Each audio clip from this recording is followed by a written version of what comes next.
All right. Hi, everyone. Hi, muckers. Welcome back to my YouTube channel. So Denims has responded to what is currently going on with the settlement between Kaceytron and Ethan Klein.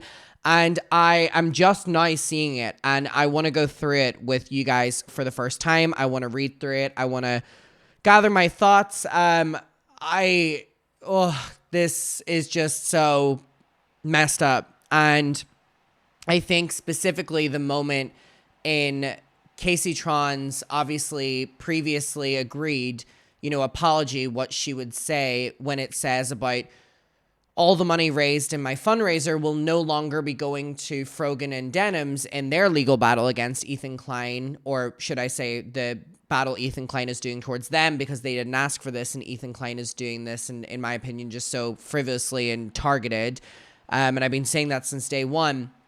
And instead, the money will be going to the Kleins. Obviously, a huge FU to Denims and Frogan, and basically yet another example of this power play. And if you watched my previous video where Ethan was going through, Kaceytron's settlement apology, if you will, he ends up going through Kaceytron's fundraiser, and he's like thanking people that donated, and he's like, thank you blank for $500 in my pocket. Thank you for $100 in my pocket. And I think, again, I keep reiterating this, I think Ethan Klein doing this has highlighted a pattern of behavior that he maybe has been trying to hide, and the general public have now seen how he is acting towards these women and maybe paints a broader picture. And again, that is his own behavior. And I think the way that he is clearly getting such enjoyment off of the pressure he is putting them through and the stress he is putting them through, and I think ultimately the control that he has, he basically was able to get Kaceytron to surrender in a way, because Kaceytron has been very open about having disabled family members who depend on her, and she is the one that provides for her family and keeps the roof over their heads. And when Ethan Klein did this lawsuit, it was at the risk of her and her entire family being homeless.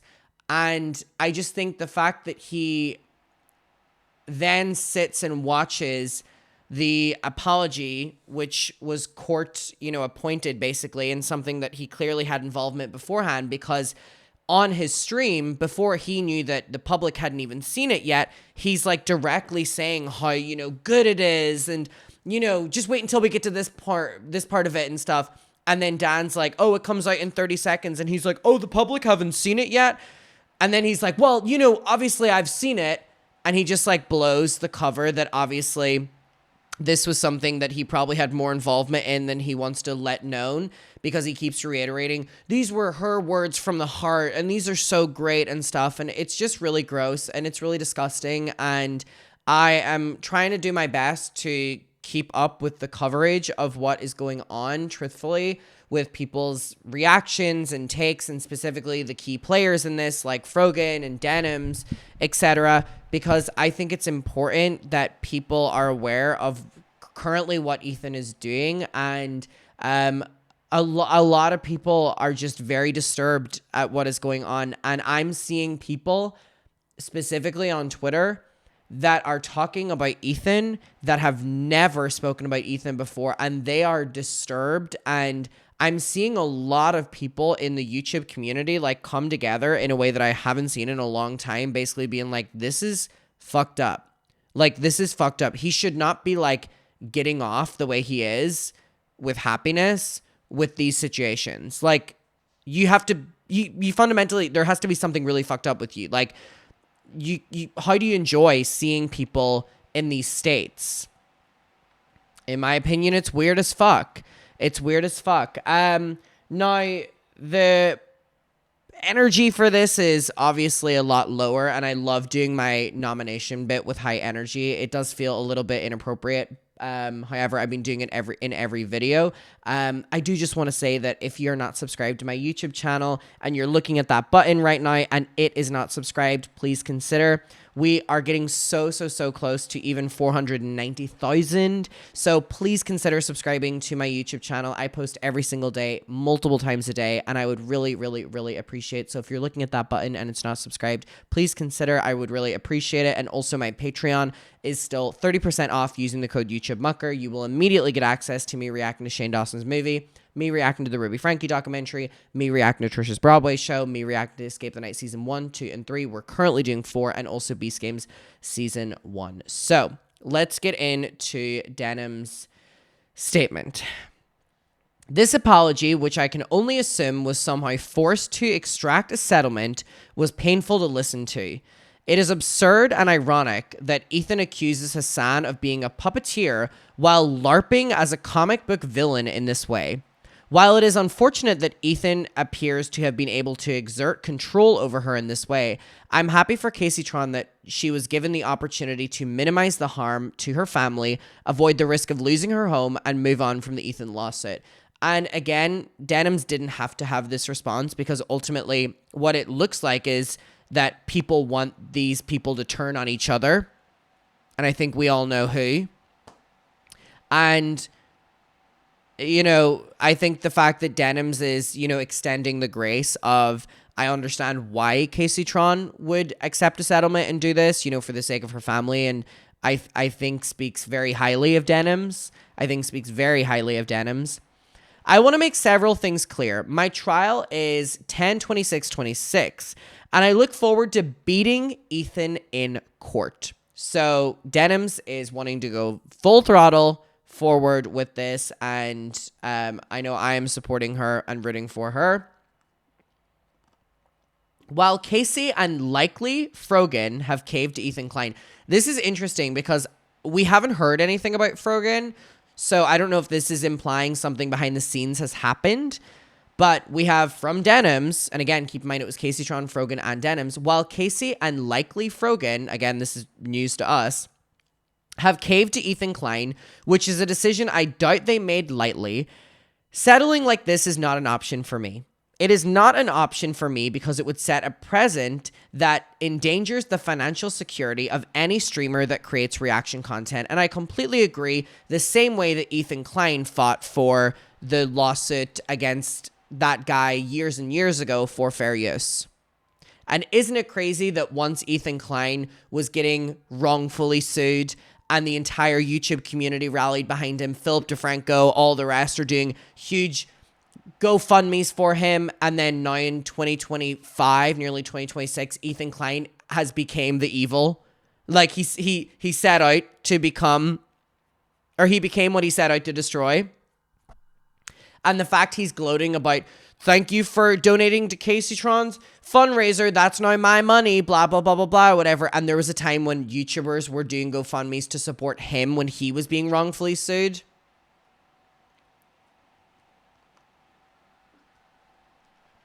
Crazy.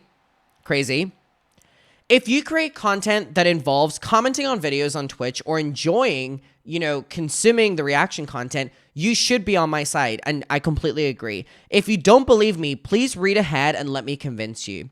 I watched and reacted to Ethan's highly anticipated content Nook shortly after it aired. Make no mistake, my coverage more than doubled Ethan's video in length. Ethan's video spanned roughly 104 minutes. I spent 230 minutes reacting to, critiquing, and commenting on his video and the content in it, during which I paused 210 times. That means I added 120% of the runtime in commentary. On average, pausing every 30 seconds to add 36 seconds of commentary. This commentary length is substantially more than Asmongold, XQC, or any type of the other people that watch the content Nook in full. And that's crazy to me that, like, he's cherry picking because there were other people that were watching the content Nook. As we know, Ethan decided not to sue Asmongold, XQC, or anyone else other than the three of us. But he wouldn't sue them. They didn't intentionally try to deprive him of revenue, and you said yourself you did that. This notion is frivolous and is a fabrication. Ethan claims he's pursuing his claims against me only because of some claimed malice intent on my part. There are two statements that Ethan falsely claims demonstrated my intent, along with his conspiracy theory about collusion with Reddit moderators, none of whom I've ever communicated with. The first statement is my response to a chat message. I read it out. We're relying on you to stay live so we don't have to give the Nook views. And then replied, yeah, I'm going to stream it. Since he's confirmed it's coming out today, I'm going to stream it. I hope this is self-evident, but it would be bizarre for me to take that opportunity to bring attention to this group of people and how they actually should watch his video on his channel. It isn't my place. I don't care. And making a big deal out of it, I would only encourage that Ethan is upset about this narrative anyways.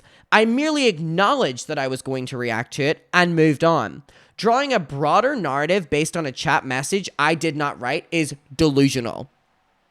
The second statement is a throwaway shill comment I said after the video before signing off. Well, guys, if you enjoyed not giving any views to that terrible video, follow, subscribe, and throw a prime if you like my content.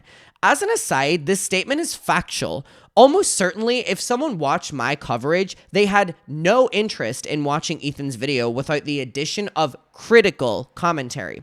And never would have. Regardless, this statement does not characterize my intent. At most, you can say that this is a mean-spirited comment in poor taste, which is, again, yes.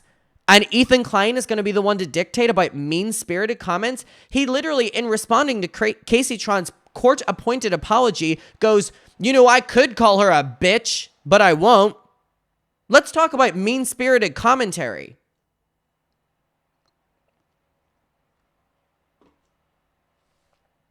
Making a joke like this is too far, and that Ethan Klein deserves more respect. We can agree to disagree. I humbly request that we take this opportunity to question Ethan's framing of events and call a spade a spade. Ethan is bullying people who said things about him he did not like. And there it is, at the end of the day. And he can do only because he has money than them. He has more money than them.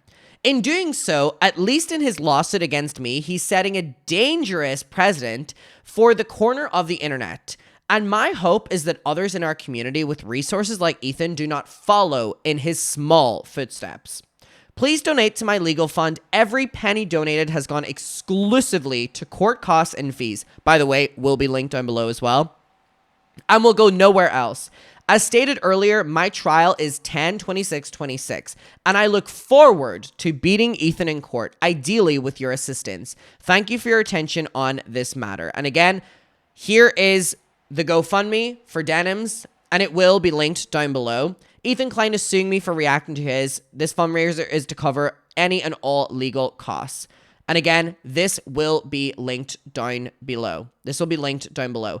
And I think that this is such a perfect response from Denims. I do think it's interesting that maybe Frogan has already agreed to settle. Maybe this is our first time hearing something like this.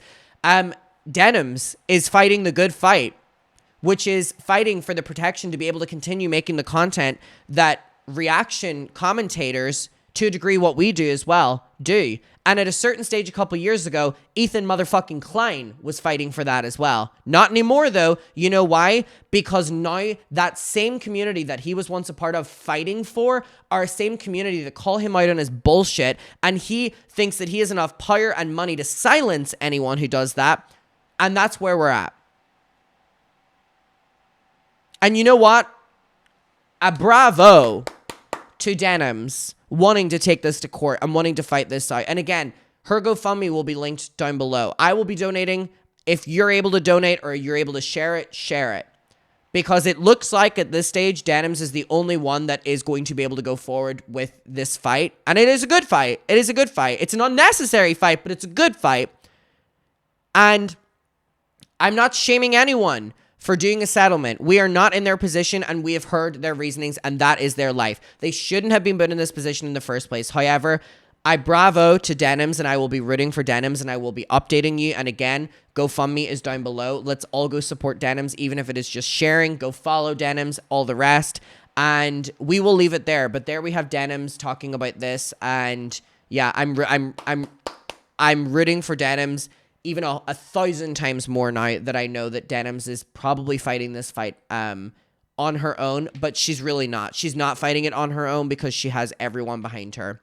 And even more so now that Ethan has really shown himself up with this settlement offer. Gross. Gross. I will see you all in my next one. I hope you're doing well, and that is the current update. Goodbye.